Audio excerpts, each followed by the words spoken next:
जी बेटा, next numerical देखें। Two capacitors of capacitance 6 microfarad and 12 microfarad are connected in parallel with a 12-volt battery.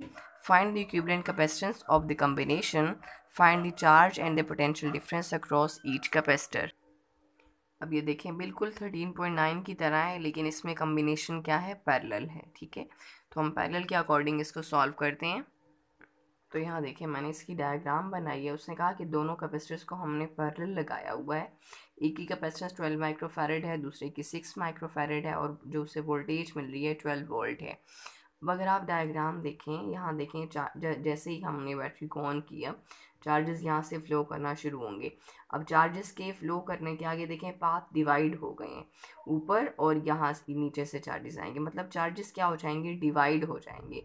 तो parallel में charges same नहीं होते। अगर आप यहाँ वोल्टेज की बात करें, तो पहले कैपेसिटर को भी हमने डायरेक्टली कनेक्ट किया है बैटरी के साथ, दूसरे को भी हमने डायरेक्टली बैटरी के साथ कनेक्ट किया है। तो दोनों कैपेसिटर्स को क्या मिलेगी, सेम वोल्टेज मिलेगी। ठीक है, दूसरा इसका जो इक्विवेलेंट कैपेसिटेंस का फॉर्मूला है वो सीरीज में आता है, मतलब कि सीक्वेंस में लिखे हैं, वो रेसिप्रोकल में नहीं होता। तो इसका डाटा लिखें। डाटा में पहले आप लिखें कि जो C1 है that is equal to 6 microfarad, और C2 आपके पास है 12 माइक्रोफैरेड,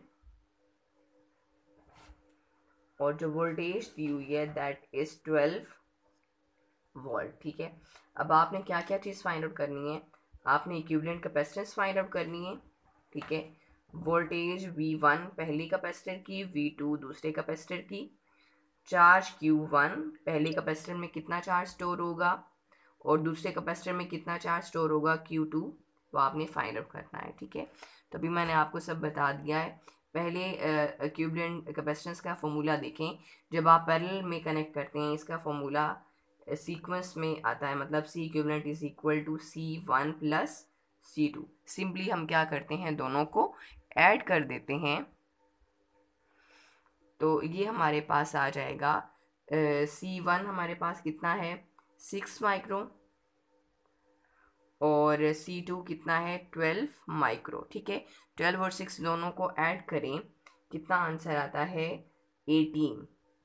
ठीक है, कि जो इक्विवेलेंट कैपेसिटेंस है दैट इज 18 माइक्रो, और कैपेसिटेंस का ऐसा यूनिट क्या होता है, फैरेड।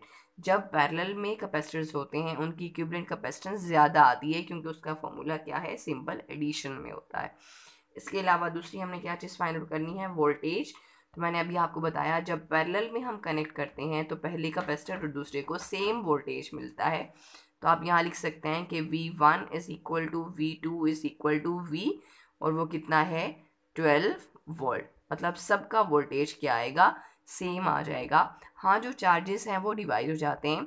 चार्जेस के लिए हम कौन सा फॉर्मूला यूज़ करते हैं, Q is equal to CV। ठीक है, अब अगर आप पहले कैपेसिटर की बात कर रहे हैं तो Q1, और यहाँ कैपेसिटर में भी C1 आ जाएगा।